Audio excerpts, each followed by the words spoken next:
નમસ્કાર, આપ જોઈ રહ્યા છો નિર્માણ ન્યૂઝની વિશેષ રજૂઆત અને હું છું આપની સાથે નતાશા। દર્શક મિત્રો, કોરોના શબ્દને કારણે છેલ્લા ઘણા મહિનાઓથી વિશ્વભરમાં હાહાકાર મચ્યો છે। વૈશ્વિક મહામારી બની ચૂકેલું એવું કોરોના વાયરસ અને જેને ટર્મિનોલોજી એક ખાસ રીતે આપવામાં આવી છે અને તે છે કોવિડ-19 કોરોના વાયરસ ડિઝીઝ 2019માં, જેને કારણે પ્રથમ મૃત્યુ નોંધાયું અને તેની બાદ તેને કોવિડ-19 આ નામ આપવામાં આવ્યું। વૈશ્વિક મહામારી બની ચૂકેલો આ કોરોના વાયરસ જે અત્યારે દેશ વિદેશમાં હાહાકાર મચાવી રહ્યો છે અને જે ભારતમાં પણ હવે પગ પેસારો કર્યા બાદ ઘણા બધા લોકોને પોતાના ચપેટમાં લઈ ચૂક્યો છે। મૃત્યાંક પણ સતત નોંધાઈ રહ્યો છે અને કોરોના પોઝિટિવ કેસીસ દર્દીઓ પણ સતત વધી રહ્યા છે। હવે તેને પગલે આપવામાં આવેલું સોશિયલ ડિસ્ટન્સિંગ જાળવવા માટે 21 દિવસનું લોકડાઉન આ એક ત્વરિત પગલું ભારતના વડાપ્રધાન નરેન્દ્ર મોદી દ્વારા લેવામાં આવ્યું। ભારત દેશના નાગરિકોના સ્વાસ્થ્યને પ્રાથમિકતા આપતાની સાથે જ, પરંતુ અર્થતંત્રનું શું, ભારતની આર્થિક પરિસ્થિતિનું શું આ તમામ વિચાર કરવામાં આવ્યા હતા અને જો કરાયા હતા તો હવે ભારતની આર્થિક પરિસ્થિતિ આ 21 દિવસના લોકડાઉન બાદ કઈ રીતની સામે આવી શકે છે તે મુદ્દે ચર્ચા કરવી ઘણી જરૂરી બને છે। વિશ્વભરમાં કોરોના સંકટને પગલે સર્જાયેલી પરિસ્થિતિને કારણે વૈશ્વિક દેશોમાં કારમી મંદી છવાઈ છે।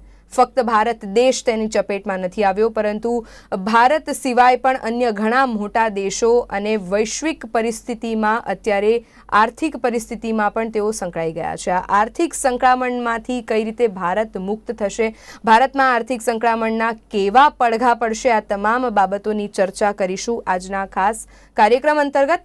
એક તરફ કહેવામાં આવી રહ્યું છે કે ભારતમાં નાણાકીય વર્ષ 2020-21માં વિકાસ દર 4% રહેવાની શક્યતા છે, જ્યારે એશિયાનો વિકાસ દર 2.2% રહેવાની શક્યતાઓ છે। એક તરફ એશિયન ડેવલપમેન્ટ બેંક દ્વારા કહેવામાં આવી રહ્યું છે કે વિશ્વ બેંક એક તરફ કહી રહ્યું છે કે એશિયામાં ગરીબી વધી શકે છે, જ્યારે એશિયન ડેવલપમેન્ટ બેંક દ્વારા કહેવામાં આવ્યું છે કે ભારતમાં આ વૈશ્વિક પરિસ્થિતિ અને વિશ્વમાં આવેલી આર્થિક પરિસ્થિતિના પડઘા ઓછા જોવા મળશે। આ વિરોધાભાસ સર્જાયેલો છે તે બાબતની ચર્ચા પણ કરીશું કે તેની પાછળના પાસાઓ અને કઈ રીતે આ તમામ પાસાઓ રમત રમી રહ્યા છે, અને તેની ચર્ચા કરવા માટે આજે આપણી સાથે ડિજિટલના માધ્યમથી આપણી સાથે પેનલિસ્ટ જોડાઈ ચૂક્યા છે। એવા પેનલિસ્ટની ચર્ચા અને ગેસ્ટ ડિસ્કશન તરફ આગળ વધીશું। આપણી સાથે સૌપ્રથમ જોડાયા છે ડોક્ટર હરિ દેસાઈ, જેઓ વરિષ્ઠ પત્રકાર અને રાજકીય વિશ્લેષક, તેમની સાથે છે પ્રેરક શાહ, જેઓ ઇકોનોમિસ્ટ છે, હરીશ મોતિયાની માર્કેટ એક્સપર્ટ અને વિનોદ ગામટુ ફોરેન અફેર્સ એક્સપર્ટ। આપ ચારેયનું સ્વાગત કરું છું। તમામને સૌપ્રથમ તો ડિજિટલ આ માધ્યમે જોડાયા તે બદલ આપનો ખૂબ ખૂબ અભિનંદન પાઠવું છું। અને સૌપ્રથમ મારો સવાલ હરિજી આપને રહેશે। ડિજિટલ યુગમાં આપણે આવી જ ચૂક્યા છે, હવે તો ડિબેટ્સ પણ જ્યારે ડિજિટલી થઈ રહી છે, પણ ઇકોનોમીની ચર્ચા કરવી એ માટે જરૂરી છે, તેની પાછળના કારણો અને પાસાઓ મારા કરતાં વધારે દિવાળીઓ તમે જોઈ છે, એટલે આ ભારત દેશને આપ સારી રીતે ઓળખો છો, જાણો છો, સમજો છો। ભારતના વિકાસ દરની આપણે વાત કરી રહ્યા છે, આર્થિક પરિસ્થિતિ અને સંક્રમણમાં સૌથી મોટું જો અત્યારે ટાર્ગેટ કર્યું હોય અને તે છે કોરોના વાયરસ, કઈ રીતે અફેક્ટ કરી શકે છે આ ભારતને? નતાશા, કોરોના આપણે ત્યાં એનો પ્રભાવ છે ને એ 30 જાન્યુઆરીએ પહેલો કેસ ડિટેક્ટ થયો અને 3 ફેબ્રુઆરી સુધીમાં તો આપણે ત્યાં કેરળની અંદર 3 કેસીસ થયા હતા અને પછી ધીરે ધીરે, કારણ કે ચાઇનાથી આ કેસીસ આવ્યા, વુહાનથી આવ્યા, અને મને લાગે છે કે આ કોરોનાની અસર થાય એ પહેલા આપણે ત્યાં જે આર્થિક સર્વેક્ષણ રજૂ થયો એની અંદર બહુ સ્પષ્ટપણે સ્વીકારવામાં આવ્યું હતું, ભારત સરકારે સ્વીકાર્યું હતું કે આપણે છેલ્લા 11 વર્ષમાં આપણો જે જીડીપી ગ્રોથ રેટ છે એ છે ને સૌથી નીચો છે। એટલે કે આર્થિક સર્વેક્ષણની અંદર 5% ગ્રોથ રેટની વાત થઈ હતી, એટલે આમ પણ આપણી આર્થિક પરિસ્થિતિ જરા ડામાડોળ હતી જ હતી। આપણે વિકાસની આખી વાત કરતા હતા, એની અંદર પણ મુશ્કેલીઓ હતી જ હતી, પણ એમાં છે ને આ એક કોરોનાનો રાક્ષસ આવ્યો અને એને કારણે આપણી સ્થિતિ વધારે બગડતી જવાની એવું બહુ સ્પષ્ટ થઈ ગયું છે। કારણ કે આ લોકડાઉન એ અનિવાર્ય છે। માનનીય વડાપ્રધાને જે આદેશ આપ્યો છે, જે અપીલ કરી છે, એ આપણા દેશવાસીઓના સ્વાસ્થ્ય માટે આ અપીલનું પાલન બધાએ કરવું જોઈએ, ઘરે રહીને કામ કરવું જોઈએ, અને મને લાગે છે કે કોરોનાને આપણે વશ કરી શકીશું। એની બાબતમાં આપણું આરોગ્ય ખાતું અને બાકીના બધા ખાતાઓ એ પણ યોગ્ય રીતે કામ કરી રહ્યા છે। WHO ની સલાહ પણ આપણને મળી રહી છે અને આ દુનિયાને માથે રાક્ષસ છે, દુનિયાભરમાં આનો પ્રભાવ પડી રહ્યો છે। એટલે કે અર્થતંત્ર આપણું સ્ટેગ્નન્ટ થાય એ સ્વાભાવિક છે. અને એટલે આપણે છે ને કોઈને આને બ્લેમ કરવા કે તેને બ્લેમ કરવાને નહીં, પણ આવા સંજોગોમાંથી આપણે કેમ કરીને બહાર આવી શકીશું એની દિશામાં પણ ભારત સરકારે ચોક્કસ વિચાર્યું હશે. આપણી સાથે જે આર્થિક નિષ્ણાતો છે એ લોકો પણ એ દિશામાં આપણને માર્ગદર્શન કરશે, અને આપણા જે દર્શકો છે એ દર્શકોને આ દિશામાં યોગ્ય એવું માર્ગદર્શન મળશે. બિલકુલ. સવાલ મારો પ્રેરકજી આપને, અત્યારે આ ચર્ચા આપણે કરી રહ્યા છે, ભારત સરકારે વિચારીને જ આ પગલું ભર્યું હશે, અને બાકી વાત આવે છે રાજ્ય સરકારોની, તો રાજ્ય સરકાર પણ અત્યારે ગુજરાતમાં આપણે જોઈએ તો કડકપણે આ લોકડાઉનનું પાલન કરાવી રહી છે. પાલન કરાવવામાં રાજ્ય સરકાર અને કેન્દ્ર સરકાર સફળ નીવડી હોય પણ આર્થિક બાબતે ચિંતા કરવી જરૂરી છે. એકંદરે વડાપ્રધાન નરેન્દ્ર મોદી દ્વારા લોકોના એટલે કે ભારત દેશના નાગરિકોના સ્વાસ્થ્યને પ્રાથમિકતા આપવામાં આવી, પણ આર્થિક બાબતને પણ નકારાય નહીં. તે બાબતે આપ એક ઇકોનોમિસ્ટ તરીકે શું કહેશો કે આવનારા સમયમાં ભારત કેવી કપરી પરિસ્થિતિઓમાંથી પસાર થઈ શકે છે આર્થિક આંકડાઓને જોતા અત્યાર સુધીના, અને કોરોના રૂપી આ મહામારી છે તેના બાદની પરિસ્થિતિને? નતાશાબેન, તમે જોશો કે નરેન્દ્ર મોદીજીએ જે પ્રજાજોગ પ્રવચન કર્યું હતું ત્યારે જ એમણે વાત કરી હતી કે ક્યાંક ને ક્યાંક આર્થિક અસર પડવાની છે, અને આ સ્વાભાવિક છે કે વિશ્વના દરેક દેશની અંદર આની આર્થિક અસર પડવાની છે. તમે યુએન નો રિપોર્ટ જુઓ, વર્લ્ડ બેંકનો રિપોર્ટ જુઓ, ઇકોનોમિક્સ ઇન્ટેલિજન્સ યુનિટનો રિપોર્ટ જુઓ, તો આ બધાએ આ કીધું છે કે વૈશ્વિક જે જીડીપી છે એમાં મોટા પ્રમાણમાં ઘટાડો થવાનો છે. પરંતુ યુએન હોય કે ઇકોનોમિક ઇન્ટેલિજન્સ યુનિટ હોય, આ બધા એક વાતની અંદર સંમત થાય છે કે ચાઇના ને ભારતને છોડી અને મોટા ભાગના કન્ટ્રી એ નેગેટિવ જીડીપી ની અંદર ગ્રો કરશે. તમે ઇકોનોમી G20 ના દેશનો જે ઇકોનોમિક ઇન્ટેલિજન્સ યુનિટનો જે રિપોર્ટ આવ્યો તો એમણે આર્જેન્ટિના, બ્રાઝિલ, ફ્રાન્સ, ઓસ્ટ્રેલિયા આ બધાને નેગેટિવ 5% થી લઈને 7% ની અંદર મૂક્યું છે, જ્યારે ભારતને 2.1% જીડીપી એમણે આપ્યો છે અને ચાઇનાને 1% આપ્યો છે. અને અત્યારે જે સ્થિતિ બની છે આખા વિશ્વની, એની અંદર તમે જોશો સૌથી કફોડી સ્થિતિ IMF ની થશે. એટલે IMF ને અત્યાર સુધી કોઈ એક કન્ટ્રીને મદદ કરવાની રહેતી હતી, પરંતુ આ વખતે એવું છે કે અત્યાર સુધીમાં 81 કરતા વધારે કન્ટ્રીએ એમની જોડે મદદ માંગી ચૂક્યું છે. અને IMF ના જે વડા છે ક્રિસ્ટીના, એમના અનુસાર કે એમણે ખાલી જે વિકાસશીલ દેશો છે એમને $2.5 ટ્રિલિયન ની મદદ કરવી પડી શકે એવું છે. એટલે કોને મદદ આપવી અને કેટલી મદદ આપવી, આ બંને એમના માટે બી એક વિકટ પ્રશ્ન છે. સેમ સ્થિતિ અત્યારે યુએસ ની થઈ છે કે યુએસએ પોતાના ત્યાં બી તમે જુઓ કે $2 ટ્રિલિયન નું ખૂબ એક મોટું પેકેજ આપ્યું છે. અત્યાર સુધીનું યુએસની હિસ્ટ્રીનું સૌથી મોટું પેકેજ આપ્યું છે. સાથે સાથે એ જ્યારે વિશ્વની મહાસત્તાના દેશોમાંનો એક છે અને સૌથી મોટું એ છે, એટલે એને નાના જે બીજા દેશો છે એને પણ એને મદદ કરવાની છે. એટલે પોતાના તે એક તરફ ઇલેક્શન આવે છે અને પોતાના જયારે એમને ખર્ચો કરવાનો છે, એ જ સ્થિતિ એમણે બીજા દેશોને મદદ કરવાની છે. એમણે ભારતને અત્યારે 29 લાખ ડોલરની મદદ કરી, શ્રીલંકાને કરી છે, નેપાળને 1.8 મિલિયન ડોલરની કરી, અફઘાનિસ્તાનને 5 મિલિયન ડોલરની કરી. આ સાથે સાથે તમે વિશ્વ બેંક જો તો વિશ્વ બેંકે પણ ભારતને $1 બિલિયન નું હેલ્થકેર સેક્ટર માટેનું એક પેકેજ આપ્યું છે. તમે જો ભારતની આપણે વાત કરીએ તો આપણી ઇકોનોમીના મુખ્યત્વે બે પાસા છે, એક ફોર્મલ ઇકોનોમી અને બીજી non formal economy. Non formal જે ઇકોનોમી છે એના માટે સરકારે ખૂબ સારું પેકેજ આપ્યું, 1,70,000 કરોડનું પેકેજ આપ્યું, અને જેને વિપક્ષના નેતા સોનિયા ગાંધીજી અને રાહુલ ગાંધીજીએ બી એના વખાણ કર્યા, કે જેમાં મજદૂર વર્ગ, ખેડૂત, જે કહેવાય ગરીબ, આ તમામનો એની અંદર સમાવેશ કર્યો, સિનિયર સિટીઝન છે, વૃદ્ધ છે. બીજું જે પાસું આવે છે ફોર્મલ ઇકોનોમી, ફોર્મલ ઇકોનોમીને બચાવવા માટે બે પ્રકારે પગલા લેવા પડે, એક RBI ના માધ્યમથી અને બીજું સરકારના માધ્યમથી. જેમાં RBI ખૂબ હિસ્ટોરિકલ ડિસિઝન લીધું, જેમાં રેપો રેટની અંદર 75 બેઝિસ પોઈન્ટનો ઘટાડો કર્યો, રિવર્સ રેપો રેટમાં 90 બેઝિસ પોઈન્ટનો ઘટાડો કર્યો, અને CRR એટલે કેશ રિઝર્વ રેશિયોની અંદર 100 બેઝિસ પોઈન્ટનો ઘટાડો કર્યો. અને તમે જો કે RBI 3.74 લાખ કરોડની લિક્વિડિટી માર્કેટની અંદર ઠાલવી છે. હવે બાકીની જે વાત કરીએ આપણે તો અલગ અલગ સેક્ટર, તો એમાં અમુક સેક્ટરને નુકસાન જશે અને અમુક સેક્ટરને આની અંદર ફાયદો બી થશે. આનો સેક્ટરની વાત કરીશું પ્રેરકભાઈ, એક સેકન્ડ આપણે સેક્ટરની વાત કરીએ તે પહેલા આપણે જે વૈશ્વિક મુદ્દે ચર્ચા કરવી છે તે બાબતે મારો સવાલ વિનોદજી આપને રહેશે. એક તરફ WHO ના પર્સનલ દ્વારા જણાવવામાં આવ્યું છે કે ભારતમાં જે ભરવામાં આવેલું પગલું છે લોકડાઉનનું તે ઘણું ત્વરિત હતું અને આગમચેતીના ભાગરૂપે આ પગલું ભર્યું કે જેને કારણે ભારતમાં સ્વાસ્થ્યની જે ચિંતા હતી, કારણ કે ભારતની વસ્તી પણ વધારે છે અને તેને જોતા સ્વાસ્થ્યની જે ચિંતા હતી તેની સામે આપણે લડી રહ્યા છે અને લડીશું તે ચોક્કસ વિશ્વાસ છે. પણ અત્યારે અર્થતંત્રની જ્યારે વાત આવે છે ત્યારે નામચીન દેશો અમેરિકા, ચાઇના, ઇટલી જેવા દેશો અત્યારે ઘણું સફર કરી રહ્યા છે.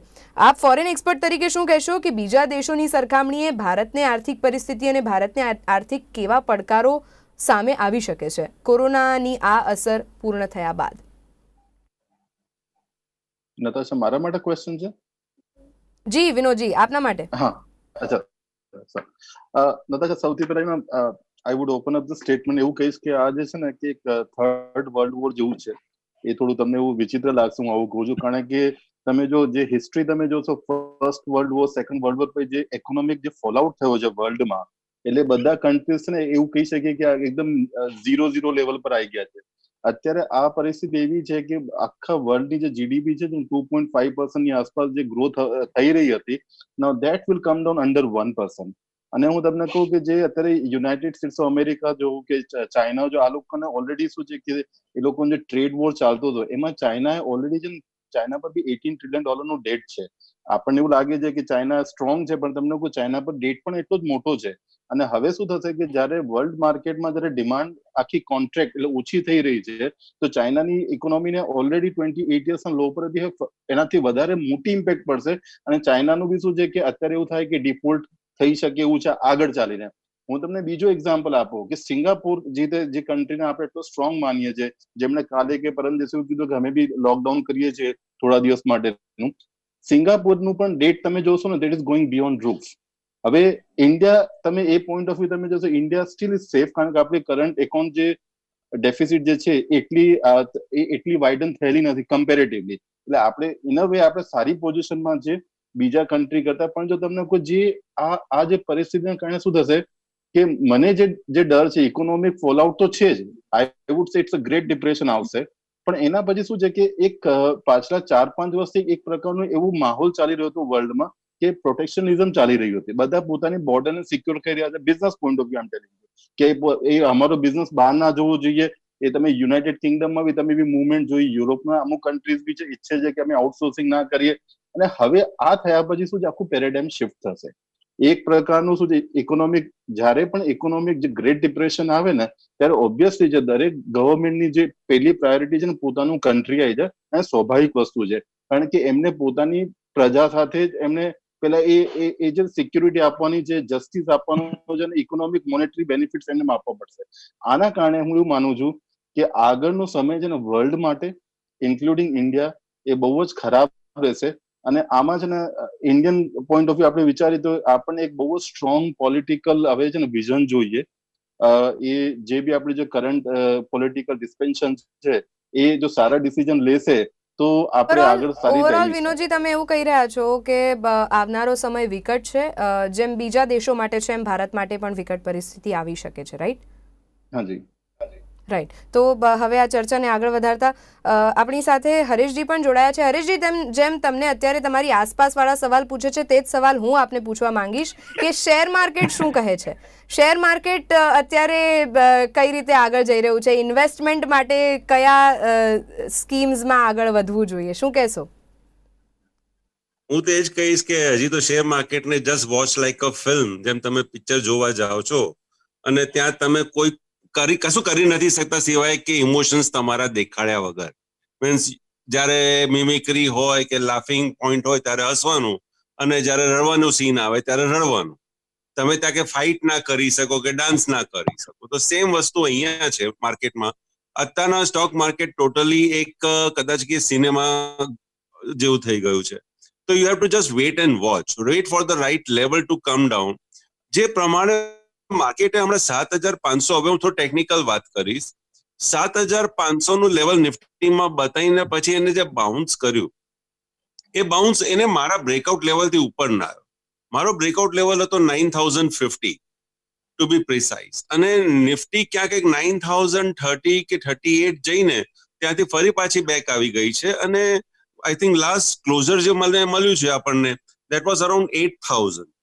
હવે નતાશા એક વાત કરું કે 7,500 જે હમણાં લો બનેલો છે, હવે 7,500 જો બ્રીચ થાય લેવલ પ્રમાણે, હું ટેકનિકલ વાત કરું છું, બીજી બધી વાત તો બીજા બધા નિષ્ણાતો બેઠા છે, બધી વાતો કરશે. 7,500 જો બ્રીચ થશે તો ઓન ધ લોઅર સાઇડ આપણે જે પ્રીવિયસ ટોપ હતો 6,300, તો we are viewing that particular level. જો 7,500 બ્રેક થશે તો વહેલા મોડા આપણને 6,000 6,500 ના વચ્ચે આપણને નિફ્ટી જોવા મળશે. અને આ જ કોરોના જો હજી વધારે ચાલશે તો quite possible we may move down to 4,000 4,500. જે છે પણ બાઉન્સ બેક જે થઈ રહ્યું છે, એક ઇન્ડિયા જ્યાં સર્વાઈવલ થશે, ઇન્ડિયાનો એક જ હોપ મને બેસે છે કે કોરોના જો થોડુંક સબડ્યુટ થાય. સી, ઇન્ડિયા બેસિકલી એક એગ્રીકલ્ચર કન્ટ્રી છે, એક ઇન્ફ્રાસ્ટ્રક્ચર કન્ટ્રી નથી, ઇલેક્ટ્રિક બેઝ નથી કે પછી તમારા આ બધા બીજા બધા બેનિફિટ્સ જે હોય છે જે બધા અત્યારે કાઉન્ટ કરવામાં આવે છે, બેસિકલી ઇન્ફ્રાસ્ટ્રક્ચર કાઉન્ટ કરવામાં આવે છે, હેવી વેટેજ છે. સર્વિસ ઇન્ડસ્ટ્રી, હા, તો સર્વિસ ઇન્ડસ્ટ્રી તો આપણી ચાલુ જ છે, વર્ક ફ્રોમ હોમ છે, એટલે ત્યાંથી આપણને થોડા પોઈન્ટ્સ આપણને મળવાના છે. એગ્રીકલ્ચર ઉપર જો કોન્સન્ટ્રેટ કરે ને, એગ્રીકલ્ચર પ્રોડક્શન જો આ વખતે આપણને વ્યવસ્થિત મળી જાય, જે ગઈ વખતે નથી મળ્યું, થોડા ઘણા પ્રોબ્લેમ ફ્લડના કારણે જે જોવા મળ્યું છે, પણ હવે જો એગ્રીકલ્ચર જો થોડુંક સેટલ થઈ જાય ને, એ જો મળી જાય તો that may give us a good GDP growth figure. એ બધાના કારણે મે બી કદાચ જીડીપી ગ્રોથ આપણે એક સર્વાઈવલમાં રહીએ.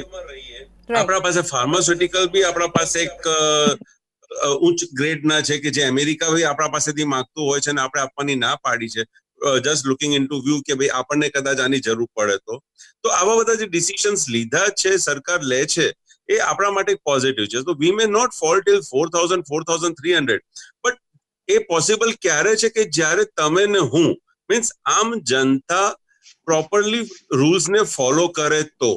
પણ જો જે રીતના દિલ્હીનો બનાવ બન્યો અને આખા દેશમાં એ લોકો ફેલાઈ ગયા, જો આ રીતના થશે તો આમાં કેવું છે કે સરકાર ગમે તેટલું સારું કરવા હિત બી કરતી હશે ને ઈચ્છતી હશે ને, તો પણ you can not do anything. Well, let's see. આપણે અર્થતંત્રની વાત કરીએ છીએ, આપણે બીજા બધા મુદ્દાઓમાં નહીં. હરેશભાઈને એક સવાલ પૂછવાનું મન થાય છે, પૂછી શકાય? જી હરીજી, ગો હેડ. હરેશભાઈ, કારણ કે આપ નિષ્ણાત છો, એટલે સેબીએ જે પેલી 50 કંપનીઓને આઈપીઓ જે 30,000 કરોડના એને મંજૂર કર્યા હતા, અને મને લાગે છે એ લોકોએ ડ્રોપ કર્યું છે. આમ તો વર્ષ આખાની એમની જે પેલું ડ્યુરેશન હોય છે, તો એની અસર કેવી પડશે? ના, એની કોઈ ઇમ્પેક્ટ ના આવે. એક સીધી વસ્તુ છે, જે કંપની આવવાની હતી બજારમાં આઈપીઓ લઈને, ફંડ લઈને, see if they would have come, the sentiment was negative in the market. એ એઝ સચ ફેલ થઈ જાય. હરીશજીનો એ જે ફેલિયર છે ઓલરેડી આપણને માર્કેટમાં દેખાઈ આવ્યું છે. કદાચ હરીશજી, આપનો અવાજ નથી આવી રહ્યો. મારો સવાલ આ તકે પ્રેરકજી આપને રહેશે. પ્રેરકજી, એક તરફ વિનોદભાઈ એવું કહી રહ્યા છે કે વૈશ્વિક મુદ્દે આ મહામારીની અસર જે છે ભારતના અર્થતંત્રને ઘણી માઠી રીતે સહન કરવી પડશે. આપ શું કહો છો? માઠી રીતે સહન કરવાનો વારો ભારતીયોને આવશે આર્થિક બાબતે કે નહીં? વિનોદજીએ જે વાત કરી એ ખૂબ સાચી વાત કરી છે, પણ આમાં આપણે થોડુંક સેક્ટર સ્પેસિફિક જવું પડશે કે કયા સેક્ટરને વધારે નુકસાન થશે અને કયા સેક્ટરને આમાં ફાયદો થશે. તમે જોશો કે hospitality, tourism, aviation, railway, construction, આ બધા સેક્ટરને આમાં નુકસાન જશે. સામાન્ય સંજોગોની અંદર આપણા ત્યાં 4,000 ડોમેસ્ટિક ફ્લાઇટ અને 500 જેટલી ઇન્ટરનેશનલ ફ્લાઇટ તે રૂટીનમાં ફ્લાય કરતી હોય છે, પરંતુ અત્યારે બધી લેન્ડેડ જ છે. એટલે તમે જુઓ કે ભારતનું ખાલી એવિએશન સેક્ટર જુઓ તો એને ઓલમોસ્ટ 80,000 કરોડ જેવું નુકસાન છે. સામે healthcare, pharma, diagnostic sector, life insurance, general insurance sector, આ બધાને ફાયદો છે. જે હરેશભાઈએ વાત કરી એ ખૂબ સાચી વાત કરી કે આપણી ટોટલ જે રાષ્ટ્રીય આવક છે એમાં સેવા ક્ષેત્ર એટલે સર્વિસ સેક્ટરનો ફાળો 61.6% છે અને મેન્યુફેક્ચરિંગ સેક્ટરનો હિસ્સો 23% છે. સર્વિસ સેક્ટરે ચાલુ છે, એટલે એની આપણા દેશને આ જ વસ્તુને આધાર રાખીને યુએન અને બાકી સંસ્થાઓ કહે છે કે ભારતને બહુ વાંધો નહીં આવે. આપણી ઇકોનોમીને રિવાઇવ કરવા માટે, અહીંયાથી આગળ લઈ જવા માટે 3 મુખ્યત્વે પાસા ઉપર આપણે કામ કરવું પડશે. એક આવશે કન્ઝમ્પશન, કારણ કે આપણી ઇકોનોમી 65% યંગ પોપ્યુલેશન છે અને ટોટલ ઇકોનોમી એટલે જીડીપી ની અંદર કન્ઝમ્પશનનો ફાળો 69% છે. બીજું આપણે કામ કરવું પડશે, ફોરેન ઇન્વેસ્ટમેન્ટ લાવવું પડશે આવા સમયમાં. અને ત્રીજું કામ કરવું પડશે, એક્સપોર્ટ વધારવું પડશે. હવે એક્સપોર્ટ કેવી રીતે વધશે એ બી અને ફોરેન ઇન્વેસ્ટમેન્ટ કેવી રીતે આવશે પ્રશ્ન છે, પરંતુ આપણા માટે એક ઓપોર્ચ્યુનિટી ઉભી થઈ છે કે હમણાં 3 દિવસ પહેલા જ ઇકોનોમિક્સ ટાઈમ્સમાં આર્ટિકલ આવ્યો હતો કે અમેરિકાની 200 જેટલી ફાર્માસ્યુટિકલ કંપની કે જેનું ચાઇનામાં ઇન્વેસ્ટમેન્ટ છે એ હવે ત્યાંથી મૂવ થવા માંગે છે. એટલે આપણી જે વાણિજ્ય મંત્રાલય છે એમણે ઓલરેડી આપણે કોર્પોરેટ ટેક્સ ઘટાડીને એમને રેડ કાર્પેટ તો આપેલું જ છે, અને આપણા ત્યાં લેબર પણ સૌથી સસ્તું છે, ઇલેક્ટ્રિસિટી બી છે, રોડ બી છે, પાણી બી છે, તો એમને આપણે અહીંયા રેડ કાર્પેટ આપવું પડશે. બીજી જો પ્રેરકજી, વાત એક કરીએ, ઓવરઓલ આપણે જે તમે જે કીધું કે પાસાઓ ઘણા બધા છે અને આપણે પાસા વાઇઝ જ આ બાબતનું એક કન્ક્લુઝન કાઢી શકીશું, પણ જો અત્યારે સરેરાશ આપણે વાત કરીએ કે ભારતને આર્થિક પરિસ્થિતિમાં પડકારો ઊભા થશે કે નહીં, તેના માટે આપ સહેમત છો કે પછી સહેમત નથી? ના, પડકારો ચોક્કસ ઉભા થશે, પણ એક પણ પડકાર એવો નહીં હોય કે જેનું સોલ્યુશન નહીં હોય.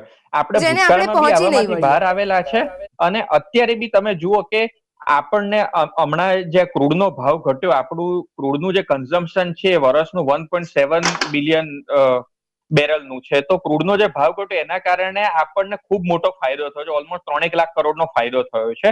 એ જ પ્રકારે તમે જુઓ કે આ બજેટની અંદર ગવર્મેન્ટ સ્પેન્ડિંગનો એક મોટો હિસ્સો હતો, અને એક ક્વાર્ટર માટે તો ઓલમોસ્ટ ગવર્મેન્ટ સ્પેન્ડિંગ બંધ થઈ જવાનું છે. રાઈટ, આપણે ચર્ચામાં આગળ વધીએ. રાઈટ, આપણે ચર્ચા કરતા રહીશું. હરિભાઈ, તમે જે પહેલા તો સવાલ પૂછવા માંગતા હતા હરેશજીને, એ સવાલ પૂછીને આપણે ચર્ચામાં આગળ વધીશું. મારો સવાલ આપને એ રહેશે કે આ પહેલા આવી ગંભીર પરિસ્થિતિ આપે ક્યારે જોઈ છે ભારત દેશમાં, અને જો જોઈ છે તો તેનામાંથી ભારત દેશની આવી ગંભીર પરિસ્થિતિઓની જે ઉગરવાની ક્ષમતા છે, આ વખતે પણ તમને શું લાગે છે કે આ ક્ષમતામાં વધારો થઈ શકે છે કે કેમ? નહીં, મને લાગે છે મારો હરેશજીને સવાલ થઈ ગયો હતો ને એમણે જવાબ પણ આપી દીધો હતો, એટલે કદાચ ઓડિયોનો જે કંઈક પ્રોબ્લેમ હતો એને કારણે.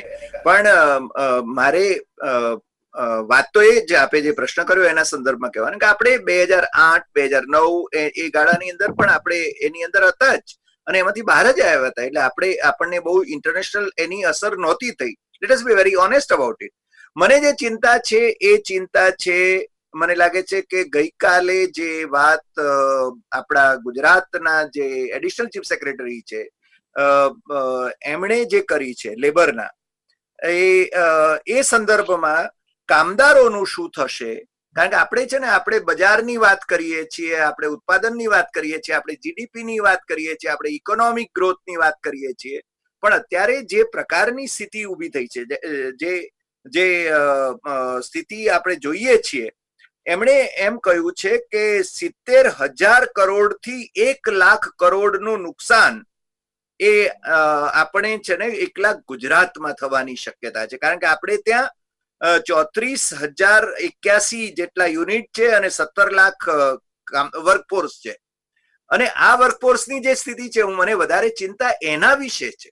સાચું કહું તો છટણી જે થવાની છે, મને લાગે છે આપણી પેનલ ઉપરના જે મિત્રો છે બધા મારી વાત સાથે સંમત થશે, અને કેટલાક ચાર્ટર્ડ એકાઉન્ટન્ટ મિત્રો, પ્રેરકભાઈ તો ચાર્ટર્ડ એકાઉન્ટન્ટ પોતે જ છે, પણ એ એમ કે છે કે અમેરિકામાં જ નહીં પણ આપણે ત્યાં પણ છે ને છટણી થવાના સંજોગો બહુ જ ઊભા થવાના છે, અને એ સંજોગોની અંદર આપણું ઉત્પાદન અને આપણો વર્કફોર્સ એનું બેલેન્સ લોકોની રોજગારી ઉપર સીધી અસર તેની, રાઈટ, બિલકુલ, અને તેની સીધી અસર અમુક લોકોની રોજગારી પર પડશે, એટલે કે જેની પાછળનું કારણ ફરીથી એ જ મુદ્દા આવી જાય છે કે દેશમાં બેરોજગારી શા માટે વધી રહી છે, અને આ તમામ પાસાઓ જાણે અત્યારે એક સાથે આવી રહ્યા હોય તેવું લાગી રહ્યું છે. આ સંદર્ભમાં વિનોદજી, મારો સવાલ આપને કે જ્યારે આપણે અત્યારે ભારત દેશની વાત કરી રહ્યા છે, દેશ વિદેશમાં પણ આવી પરિસ્થિતિ છે, તો આપણે ઘણી વખત વિદેશ નીતિઓ અપનાવતા આવ્યા છે અને બીજા દેશો પાસેથી શીખીને પણ આપણા દેશમાં તેનું ઇમ્પ્લિમેન્ટેશન કરતા આવ્યા છે. આ વખતની પરિસ્થિતિમાં આપણે બીજા દેશ પાસેથી કંઈક શીખીને આવનારા સમયમાં ભારત દેશ પણ કોઈ એવું ઇમ્પ્લિમેન્ટેશન કરે તેવું તમને લાગે છે ખરું આર્થિક બાબતે? લાસ્ટ આન્સરમાં બી એ જ કીધું હતું કે અત્યારે છે ને બહુ ડિસાઇસિવ તમને પોલિટિકલ વિલ જોઈશે, કારણ કે સિચ્યુએશન છે ને, જે હરિભાઈએ કીધું, એમની સાથે એક વસ્તુમાં થોડું ડિસએગ્રી એટલા માટે થયું કે 2008 ની મંદી કરતા બી આ મોટી વસ્તુ છે. મારા હિસાબે વર્લ્ડ વોર 3 જેવી સિચ્યુએશન છે. એટલે માય પોઈન્ટ ઇઝ સિમ્પલ કે તમારે જે સિચ્યુએશન એવી છે, તમારે પોલિટિકલ જે છે ને ડિસાઇસિવનેસ જોઈશે એની અંદર, અને ઇન્ડિયાનો એક હિસ્ટોરિકલ ટ્રેક રેકોર્ડ રહ્યો છે. તમે જો કે જયારે આપણે 1991માં જે ઇકોનોમિક રેફોર્મેશન કર્યા હતા ને, એ આપણે કર્યા હતા આપણી સ્વેચ્છાથી નહોતા કર્યા, આપણી પરિસ્થિતિ એવી ખરાબ હતી કે આપણે કરવા પડ્યા હતા. 2008માં જે પરિસ્થિતિ થઈ ને, તો એમાં કે આપણે બહુ કઈ હોશિયારી નહોતી આપણી અપનાવી, પણ શું છે કે આપણું જે માળખું હતું, ફાઇનાન્શિયલ માળખું એવું હતું, એટલે આપણે બચી ગયા. હવે હું તમને કહું 2020, હવે આ સિચ્યુએશન પર અત્યારે 2020 પર આવી ગયા. 2020 અને 2008માં કેટલો ડિફરન્સ હું તમને સમજાવું કે 2008માં જે તમારો જે છે, ફોર એક્ઝામ્પલ કોઈ વ્યક્તિ પર એક ઈએમઆઈ હતું કે 2 ઈએમઆઈ હતું, અત્યારે 4-4, 5-5 EMI થઈ ગયા છે. એટલે એમના પર બર્ડન, જ્યારે તમારો ગ્રોથ થાય તો બર્ડન બી આવે. હવે આપણે ઇન્ડિયાએ એક વસ્તુ શીખવાની જરૂર છે, અને મારા ખ્યાલથી થશે, હું બહુ પોઝિટિવ છું. આપણે છે ને બહુ ટાઈમથી છે ને લેન્ડ એક્વિઝિશન બિલ છે ને એ પેન્ડિંગ પડ્યા છે. કારણ કે જો તમે બહારની કંપનીને જ્યારે તમે ઇન્વાઇટ કરવા માંગો છો, તમે GST નું ઇન્ક્લુડ કરી દીધું, વેરી ગુડ થિંગ તમે કરી, તમે બધી વસ્તુ તમે કરી રહ્યા છો. તમારે આ લેન્ડ રેફર ટૂંકમાં આપનો જવાબ પૂર્ણ કરશો. મહત્વનો મુદ્દો કહી રહ્યા છે વિનોદજી અત્યારે. હા, હા, રાઈટ. પણ એટલે સર હું આપણી પાસે તમને- સમય પણ ઓછો છે. જે બીજા કન્ટ્રીમાંથી શીખીને જે લેન્ડ રેફર્મેશન નું જે બિલ છે ને એ સારી રીતે લઈને એ પાસ કરે ને, તો તમે જો ચાઇના સાથે તમારે કોમ્પીટ કરવું છે તો ચાઇના કરતા બેટર થવું પડશે in terms of formulation of policies. તો એ ગવર્મેન્ટ હવે માથે આવ્યું છે. તો આમે આપણી ટેવ છે ઇન્ડિયન્સની, માથે પડે ત્યારે આપણે કરતા હોઈએ. રાઈટ. બિલકુલ. તો આ ચર્ચા આપણે જે કરી રહ્યા છે કે આર્થિક પરિસ્થિતિ અને આર્થિક પડકારો જો ભારત સામે આવે છે તો તેને કઈ રીતે પહોંચી વળશે ભારત.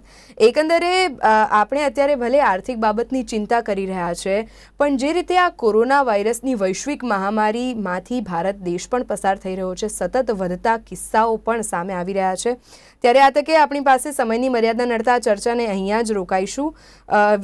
વિનોદજી, પ્રેરકજી, હરીશજી અને હરિજી, આપ ચારેય અમારી સાથે કાર્યક્રમમાં જોડાયા. આપનો સમય ફાળવ્યા બદલ ખૂબ ખૂબ આભાર વ્યક્ત કરીશ.